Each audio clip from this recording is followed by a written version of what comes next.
All right, so we are now recording. Like I said again, this presentation will be recorded and placed on the ISS website for you to review later. And with that being said, we will let Luke get started with their presentation and introduce the Writing Center. All right, hello everyone. My name is Luke Urbane. I am a PhD student in the Department of Spanish and Portuguese, but I'm also an instructor at the Writing Center. So today I'm here to talk with you a little bit about some of the resources that the Writing Center has to offer, as well as go into a little bit of detail on what plagiarism is and what paraphrasing is and what, standard citation practices are. And I just wanted to sort of, before diving into that, echo that writing is a huge part of academic success. It's a huge part of almost any discipline or field in academia. So,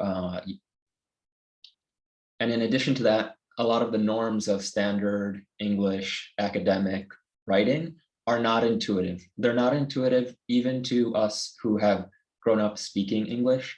So the Writing Center can be a really important point of contact in helping to understand some of the norms and expectations that you might not be familiar with.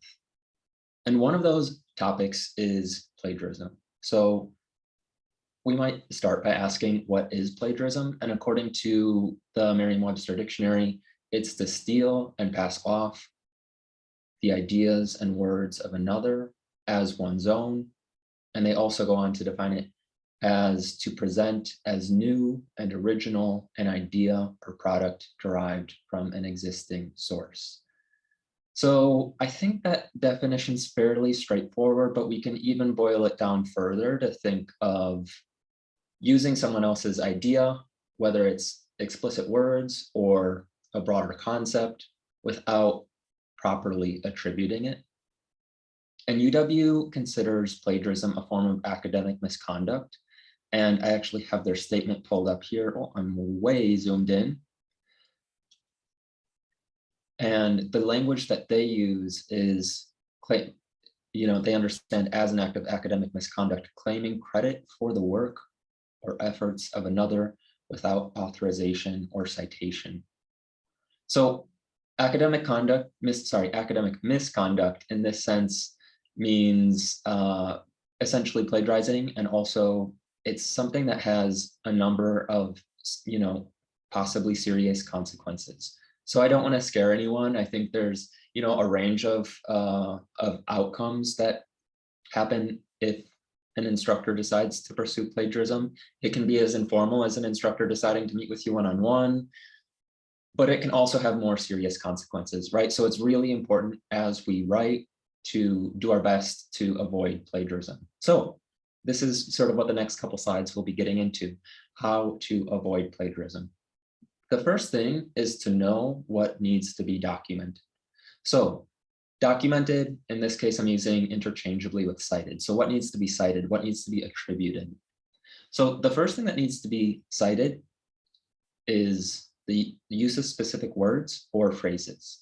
So if you're using a direct quote, that needs to be attributed.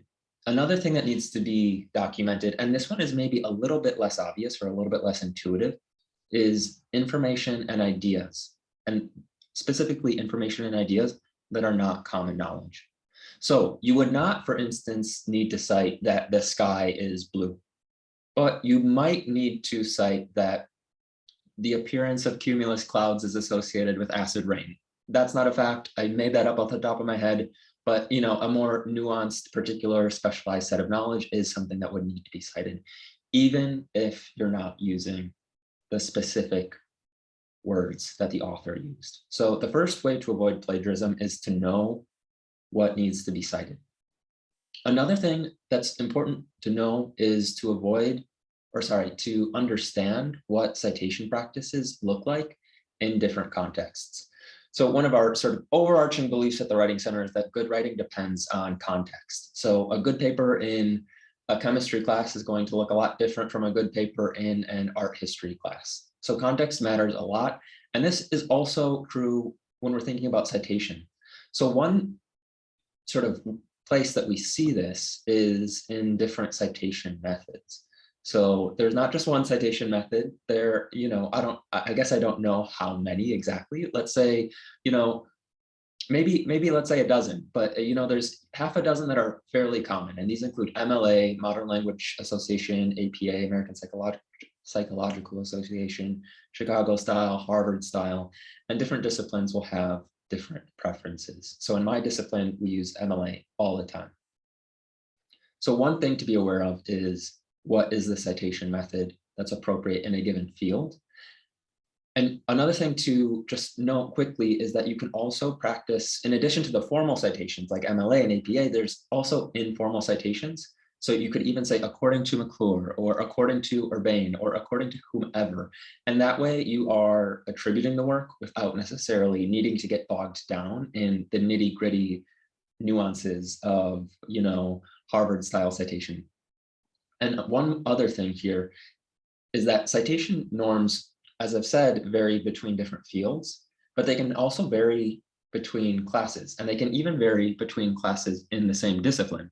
Two English classes can have different citational practices. So knowing one is not necessarily a guarantee that you will always cite things or attribute things correctly. And I just wanted to zoom out a little bit, because really at the end of the day, what this is about is giving people the credit that they are due. So when we think about citation, you all are writers in some capacity, right? We're all writers in one way or another. And I would hope that if your work is interesting or engaging or generative for someone else, that they would cite you. So it's really about practicing that ethic and trying to give people the credit that they're due. So I wanted to just dive in a little bit more to look at some specific examples around citation. So the first thing is the attribution of direct quotations. So here I'm using specific words from Scheller, from Mimi Scheller, and I put the words in between quotation marks. And then for MLA citation, I'm using a parenthetical toward the end of the sentence. And the first thing you see, the 2, is the page number. Second thing is the author's last name. But in addition to citing, specific words, we can also practice paraphrasing, which is the general principle of putting someone else's ideas in your own words or in different words. And this is a really useful strategy when we're writing, because sometimes someone's own words are way too long for a short paper, or sometimes to quote someone is just counterintuitive or it doesn't flow well. So paraphrasing can be a really useful strategy. So in order to paraphrase, you can consider changing the structure of a sentence, using different words, focusing on the big idea as opposed to individual words. And here is an example of, a paraphrasing of the above quote. So Mimi Scheller understands the ability to move as a human right. Here, I'm not exactly using the precise words that Mimi Scheller did, but I am using her general idea. So I'm attributing that idea to her within the body of the sentence. And I'm also specifying the page number. So here I've shown you a couple examples of how MLA citation would approach the attribution of ideas and direct quotations. It's important to note that this is just one citational practice, and it's very possible that you might be in a class that doesn't follow any of these formal citation practices, right? So, in some of the assignments that I see people bring into the Writing Center, they'll be in an English class and they're not really worried about MLA or APA citation because everyone's reading the same book. Maybe in an individual class, proper citation just looks like parentheses and putting the page number you found the quote in. So again, citation practices vary, but the general organizing principle, to just zoom out as I sort of wind down this section, is to give people the credit that they're due, to honor and celebrate intellectual merit, and to engage in a conversation as well. So this has been sort of a quick and dirty overview of plagiarism, direct citation, and paraphrasing, but I also wanted to call your attention to an upcoming workshop at the Writing Center, which is called Paraphrase Like a Pro, How to Successfully Use Your Own Words. This is coming up on Thursday, October 27th. So it is, almost precisely 2 weeks away. And I can put the link in the chat towards the end of the presentation as well. So with this first sort of bit of the presentation, on paraphrasing and citation out of the way, I wanted to transition to some broader information about the Writing Center. So the Writing Center has existed maybe under a couple different names at UW-Madison since 1969. So we are an institution that is over 50 years old, and part of the tenure, or the length of time that we've been around is indicative of the importance of writing in a university setting. So as I sort of said at the beginning of my presentation, writing is a huge component of just about any academic field.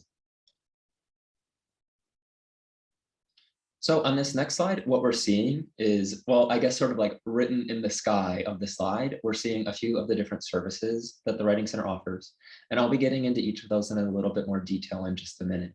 But on the sort of terrestrial level, what we're seeing are a few different pins. And these pins represent different physical locations across campus where you can find Writing Center resources. So our main location is on the 6th floor of Helen C. White. I have a few images later on in the slide that show you how to access that, but essentially it's the building above College Library. That is our main center, and we have appointments there every day of the school week. In addition, we have what we call satellite locations. So these are locations scattered across campus where we have regular appointments, not every day of the week, but there's ones on Sundays, there's ones on Tuesdays, they're scattered across, but they are regular throughout the week and throughout the semester. And these are at, if we look to the far right of the screen, there's one in the DeJope Residence Hall, or I think the dining hall. There's one in College Library, so essentially in the same building. I am personally in Chadbourne on Sunday nights across the semester. There's also one at the Multicultural Student Center, the Black Cultural Center, Memorial Library, Whitty, and there's one other pin that I'm forgetting here. But suffice it to say, we have locations across campus. So here are a few of our core beliefs at the Writing Center. First and foremost, we believe that writing is a process, right? So sometimes we have this idea that we sit down, we work really hard for an hour, for 2 hours, maybe all night, and we end up with the perfect essay or the perfect paper. And at the Writing Center, we try to understand that maybe there's other components to the writing process, right? So reading, pre-writing, drafting, revising, editing, all of these things are important components of the writing process. And sort of going off of that, good writing doesn't just happen, right? So the romanticized idea of the writer typing away at their, typewriter, I guess, if we're, going for a sort of nostalgic image, is not often what really produces good writing. Similarly, no one starts off as a writing expert. We're all learning how to be better writers at all times. Expectations for writing depend on the context, right? So as I sort of alluded to earlier, citational practices will also depend on the context. But again, an engineering paper will look very different from history paper. And finally, writers benefit from talking about their writing with engaged listeners. And this last point is really the seed crystal, the starting off, the jumping off point for the core of the Writing Center's services, which is one-on-one meetings. So, at the main center and at all of those different satellite locations, we offer one-on-one meetings with experienced instructors, which can give you a chance for in-depth discussion of your writing projects and processes. And just so that you have a little bit of a sense of what these meetings look like, they generally last 40 minutes. And you normally fill out an appointment record with a few ideas about what you're working on. The instructor will take a look at that and try to find some resources for you. And then you have 40 minutes to talk through whatever you want at whatever stage of the writing process you're at. So this can be, the final draft of the paper right before you turn it in, or it can be, I have this prompt and I do not know what to do with it, and anywhere in between.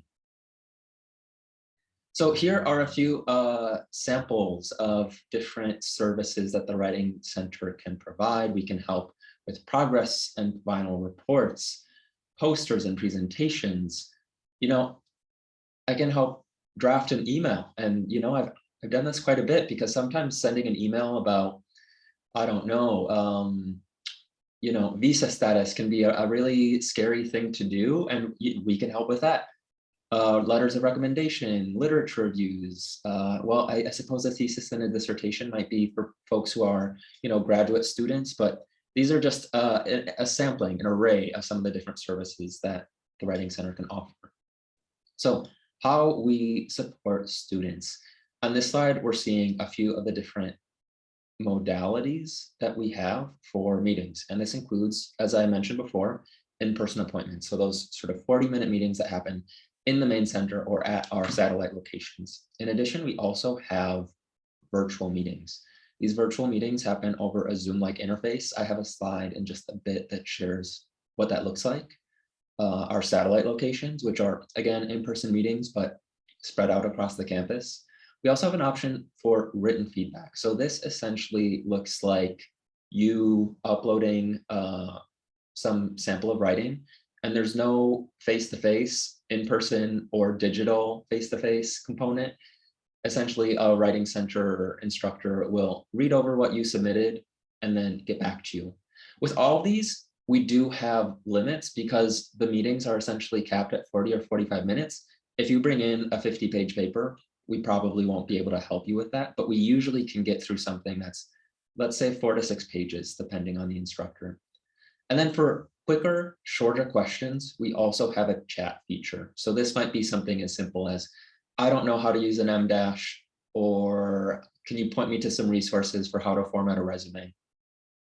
And then in addition to those sort of core services, we also have workshops, writing mentorships, writing groups, and the Writer's Handbook, which is our online guide with information about transitions and punctuation and resumes and all of these things.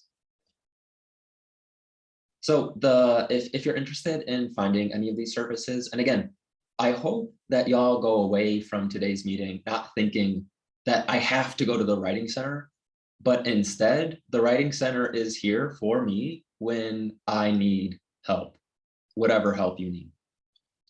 In order to find any of these services, check out writing.wisc.edu. If you're interested in making an appointment, go to the For Students page and then make a writing appointment.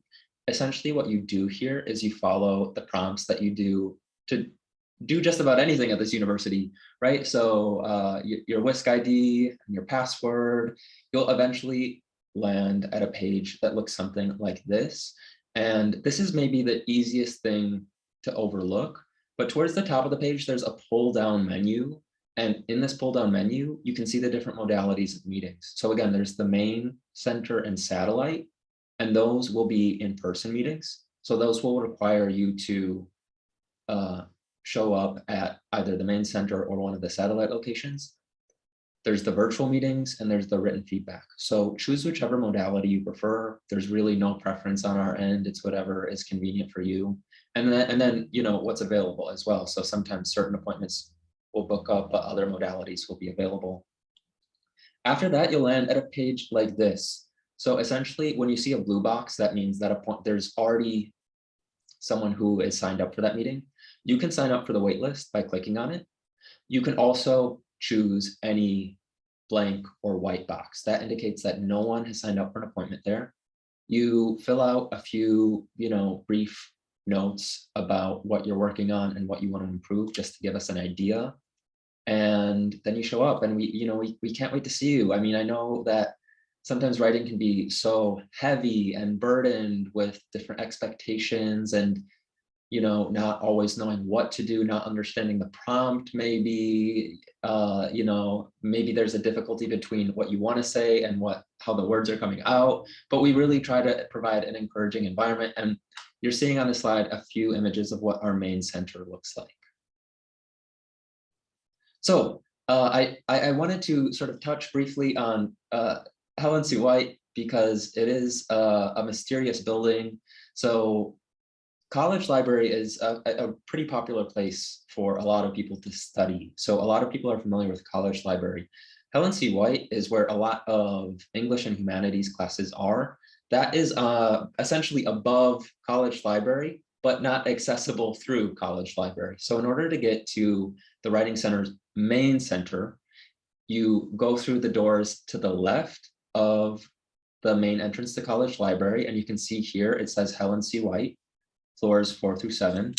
You take the elevator to the 6th floor, that's floor number 6, and then you essentially turn right, go around the corner, and eventually you'll find us in the Writing Center. If you wander around the 6th floor, eventually you'll find it. Usually Bucky isn't staffing our front desk, but there will be someone there who is more than happy to help you. So here again, we have the different satellite locations and the different hours. So again, the satellite locations aren't open every day, but there are hours at a satellite location every day, if that sort of distinction makes any sense. There was one more thing I wanted to say about satellite locations. Oh, they do tend to open up a little bit more. Satellite locations or the appointments are available sooner to when the actual appointments happen. So they can be a little easier to get an appointment at a satellite location as opposed to the main center. Main center appointments open up sometimes 2 weeks in advance. Satellite locations open up much sooner to when the appointment actually is. On this slide, we're just seeing what the virtual meeting looks like. So, you're essentially is really what we're doing right now, essentially, right? We're sort of on Zoom and there's a shared screen and you're able to both look at the text, leave comments, and talk through it. And then this is what the written feedback would look like. Essentially, you are submitting your text and Writing Center instructor will read through it and give you some comments geared toward the feedback that you want.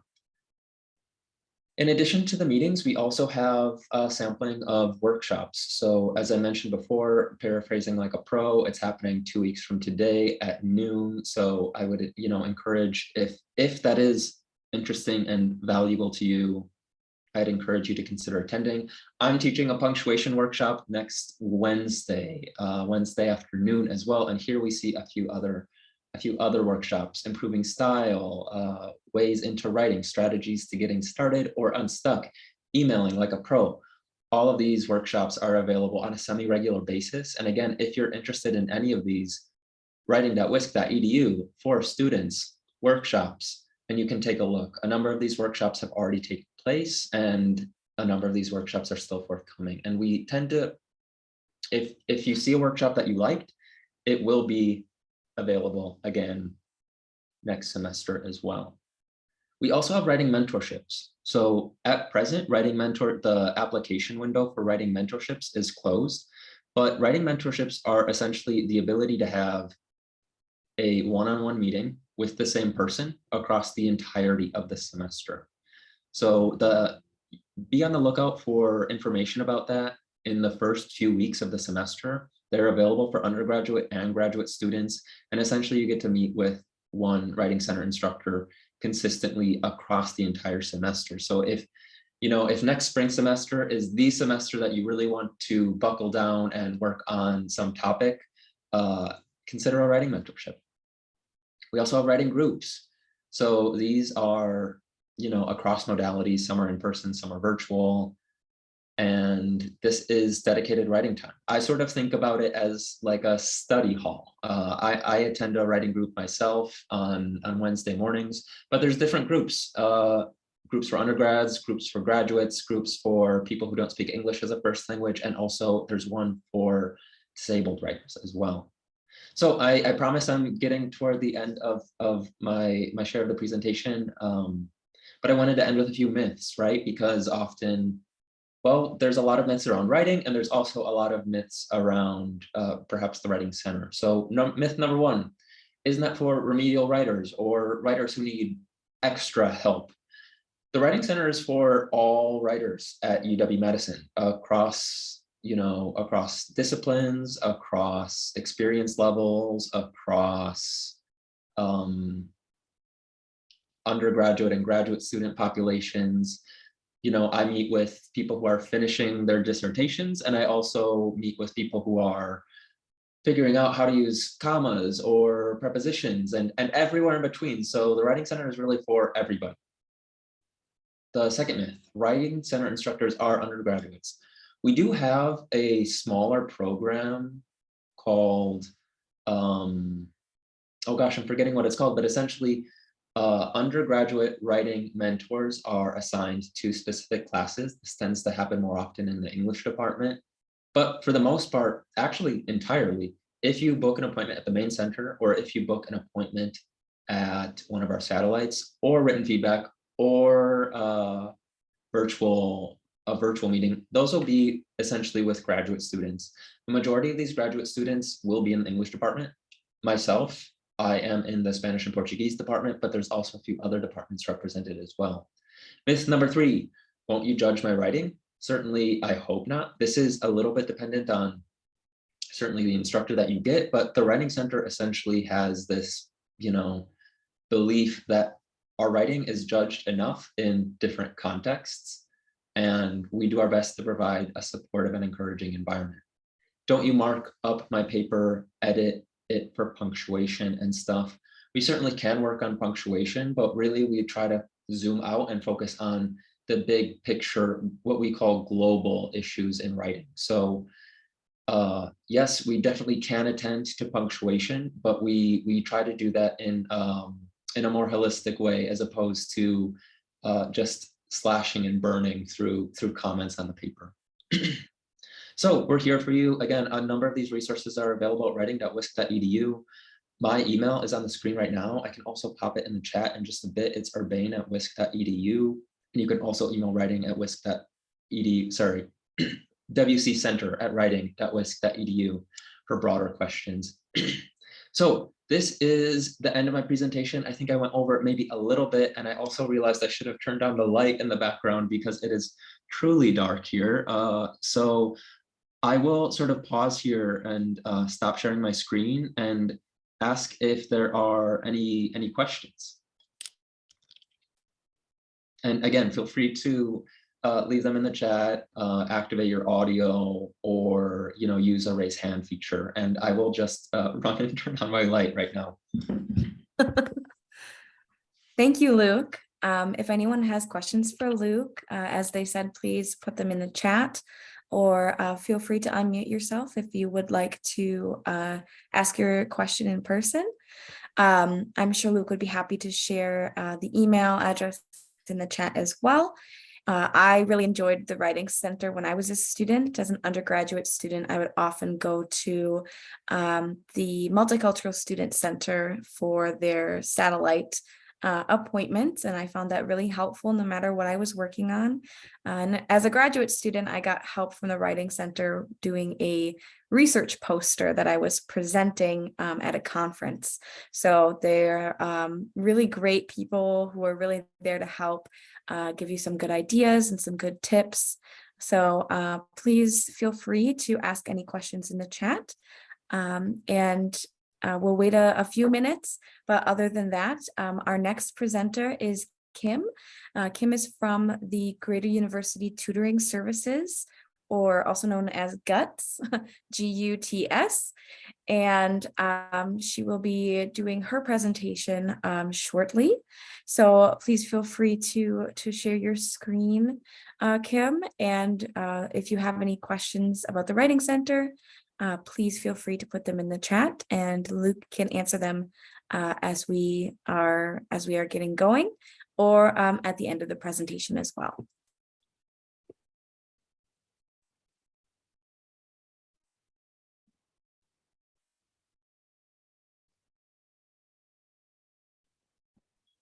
Well, sounding like there's maybe not questions that folks are unmuting for, I will go ahead and get started, and you can think of Writing Center questions, or you can think of GUTS questions. So thank you, Allison, for the opportunity to be here.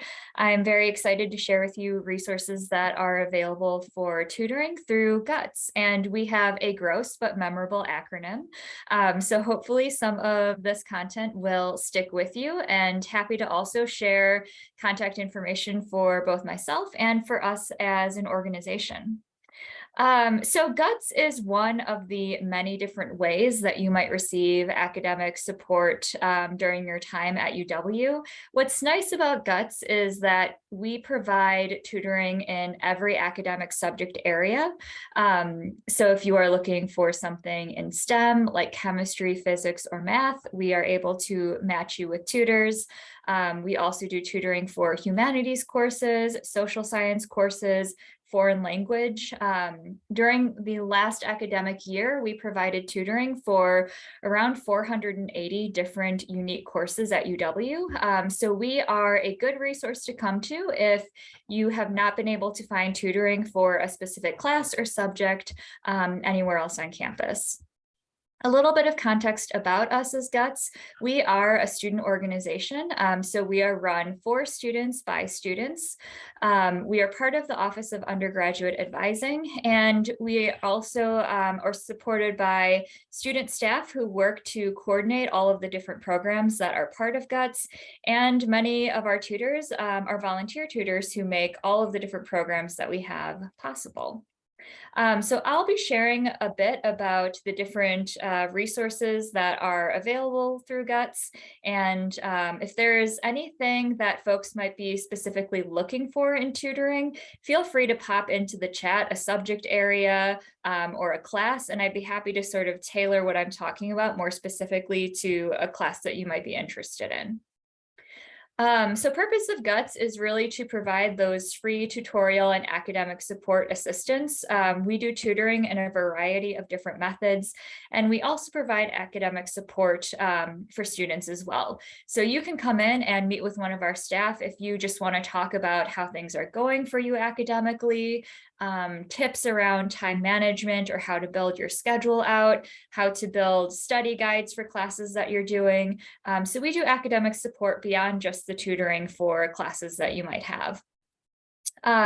We also provide students with volunteer peer tutoring and leadership opportunities. So if you are ever looking to be a tutor at some point, or if you are looking for student employment, that is always something that you could pursue through GUTS. Many of our student tutors are folks who have received tutoring from us and then decide that they would like to be a tutor after being tutored by one of our folks for a semester or so. And then really also providing opportunities for our staff to develop those leadership skills since students are the ones who are coordinating all of our operations. And then just a little bit about impact from last year, just to give you a sense of the scope of services that we provide. We had around 270 volunteer tutors. So again, that's just sort of speaking to if there's a subject that you're looking to get tutored in, we can probably find a tutor for you. Around 1,800 students that were served through all of the different programs that we do, and over 5,000 hours of academic support. So we are really here to serve you as students and would look forward to seeing you through our different programs.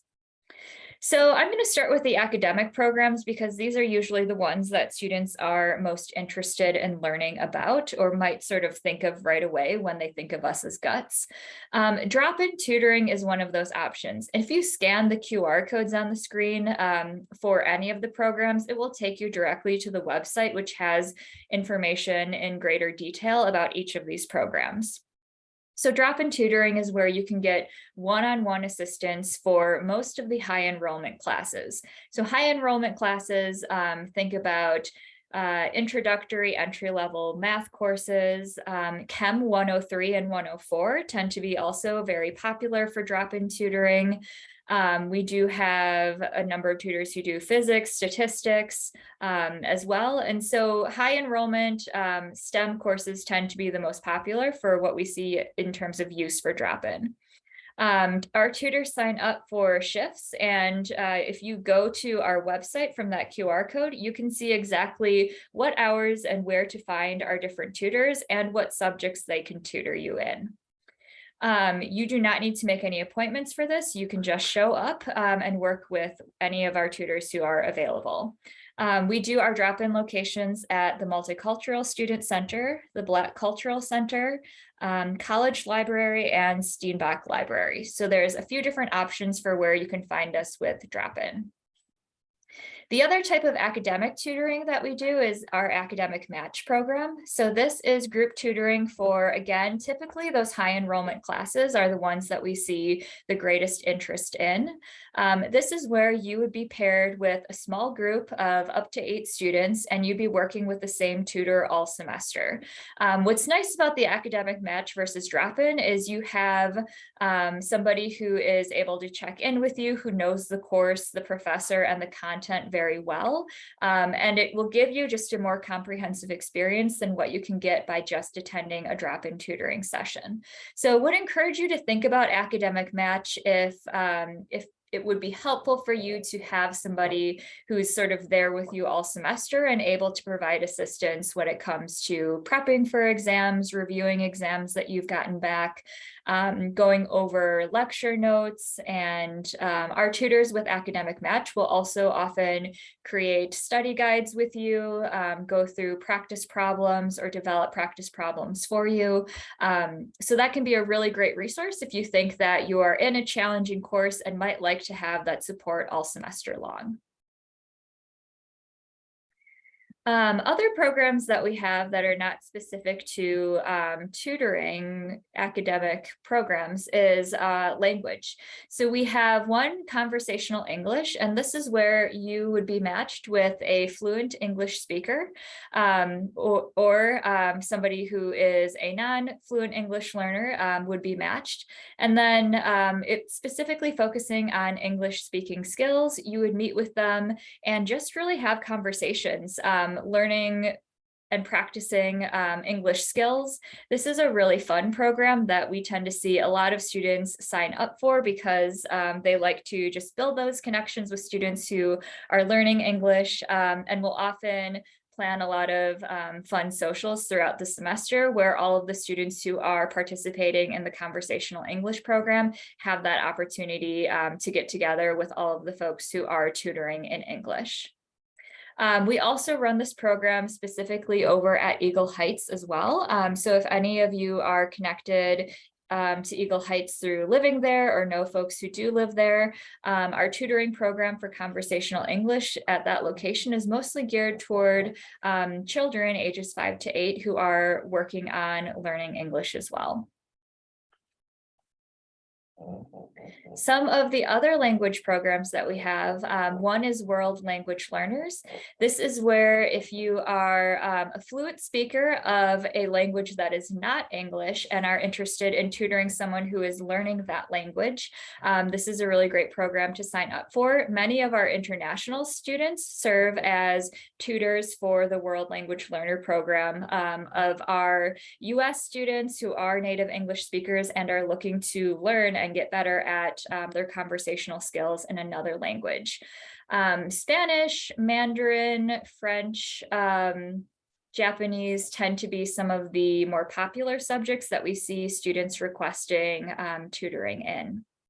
And then we also have a language exchange program. This one is where students who are both interested in tutoring and being tutored sign up for.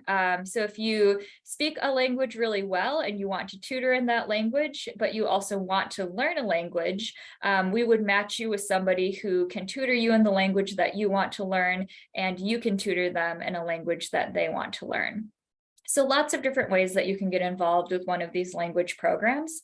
I would also say that if you are in a foreign language class and are looking for additional opportunities to practice your fluency or to sort of drive home some of the things that you might be learning in your class, one of the language tutoring programs can be a really nice way to get some of that practice time actually speaking a language with somebody.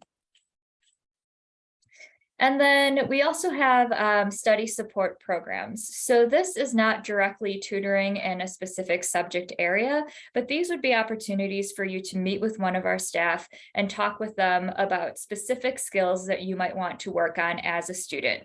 So this is one-on-one coaching and mentoring related to any number of study topics: how to create an exam review for yourself, how to study effectively, meaning what to study, what what to review, how to study beyond just going back through and reading your notes from lecture. They can also assist with some tips around how to read things critically for the information that you are wanting to really key in on when it comes to content in your textbooks or things that your professor might share with you. So a variety of different subjects are sort of covered in that study skills appointment. We also have study and learning skills appointments specifically for students who have a McBurney faculty letter as well. So if you are a student who is working with McBurney, you can sign up for one of these appointments through our partnership that we have with them. Would really encourage you to consider doing this if you struggle at all with time management, or you're not really sure sort of where to start when it comes to studying for your midterms or thinking about prepping for how to best study for your exams at the end of the semester. Another resource that I'll just share quickly is our Guts Tips. So Guts Tips is something where we do biweekly posts on our website, and the tips cover a variety of different study and learning skills. Often the Guts Tips will sort of focus on timely content depending on where we're at in the semester and what kind of information you might need to know related to what might be happening in your exams. So for example, we are sort of approaching that midterm period, or folks are sort of experiencing midterms this week. So Guts Tips have really focused on things related to preparing and studying for your midterm exams. Just a little bit of an overview about who our staff are. We do have a couple folks that are specifically there working on outreach and operations. So they are folks that are looking for ways to connect with students and to share the information that we have available. We do have a team that focuses on those academic programs, drop-in and academic match tutoring.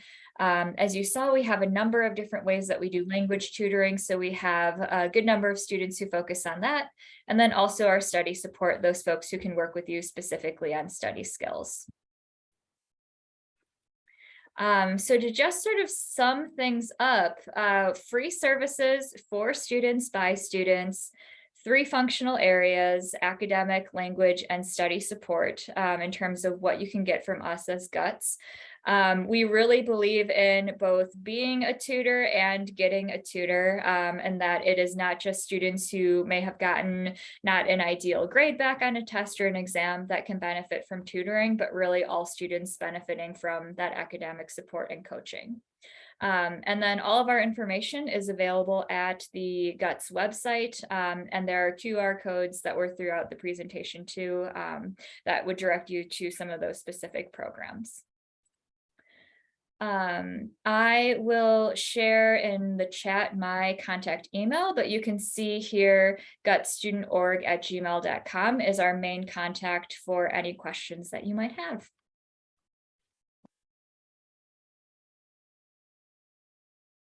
All right, thank you. And thank you both for being here today and to talk with us. This recording will be going on the ISS website, so we'll be able to help future students as well. Students, if you have any questions, please feel free to reach out to these 2 offices for more information, and we will end the recording there. Thank you.